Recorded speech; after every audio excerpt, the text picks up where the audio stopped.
ಅಲ್ಲೆಲ್ಲೋ ರಾಮನಗರದಲ್ಲಿ ಮೊನ್ನೆ ಯಾವುದೋ VSSN ಸೊಸೈಟಿ ಚುನಾವಣೆ 2 ಬಾರಿ ದಿನಾಂಕ ಘೋಷಣೆ ಮಾಡಿ ಚುನಾವಣೆ ಡೆಫರ್ ಮಾಡಿಸ್ತೀರಿ ನಿಮ್ಮ ಯೋಗ್ಯತೆಗೆ ಸರ್ಕಾರಕ್ಕೆ.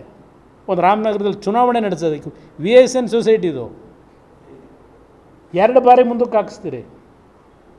ಅದರ ಬಗ್ಗೆ ಪ್ರತಿಭಟನೆ ಮಾಡೋಕ್ಕೆ ಹೋದವ್ರನ್ನ ನಿಮ್ಮ ಇಲಾಖೆ ಯಾವ್ಯಾವ ಪದಬಳಕೆ ಮಾಡ್ತೀರಿ.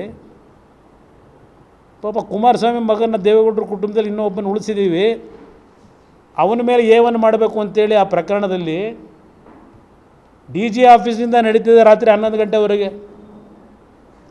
ಅದು ಯಾವುದೋ ಗ್ಲಾಸ್ ಹೊಡೆದ್ಬಿಟ್ರಂತಲ್ಲಿ ನೂಕಲ್ಲಿ. ಅದಕ್ಕೆ ಪೊಲೀಸ್ ಇಲಾಖೆಯ ಕರ್ತವ್ಯಕ್ಕೆ ಚ್ಯುತಿ ತಂದಿದ್ದಾನೆ ಕುಮಾರಸ್ವಾಮಿ ಮಗನ. ಅಲ್ಲಿ ಅವನೊಬ್ಬ ಉಳ್ಕೊಂಡವನೇ ಅವ್ರ ಫ್ಯಾಮಿಲಿಲಿ ಹುಡುಗ, ಅವನ ಮೇಲೆ ಒಂದು ಏವನ್ನು ಹಾಕಿ ಅರೆಸ್ಟ್ ಮಾಡಿ ಅಂತೇಳಿ ರಾತ್ರಿ 11 ಗಂಟೆವರೆಗೆ DG ಅವರೇ ಯಾವನೋ ಮಂತ್ರಿ ಹೇಳ್ತಾನೆ ಅಂತ ಹೇಳಿ ಇದಕ್ಕೆ ನೀವು ಕೆಲಸ ಮಾಡ್ತೀರಾ ಈ ರಾಜ್ಯದಲ್ಲಿ?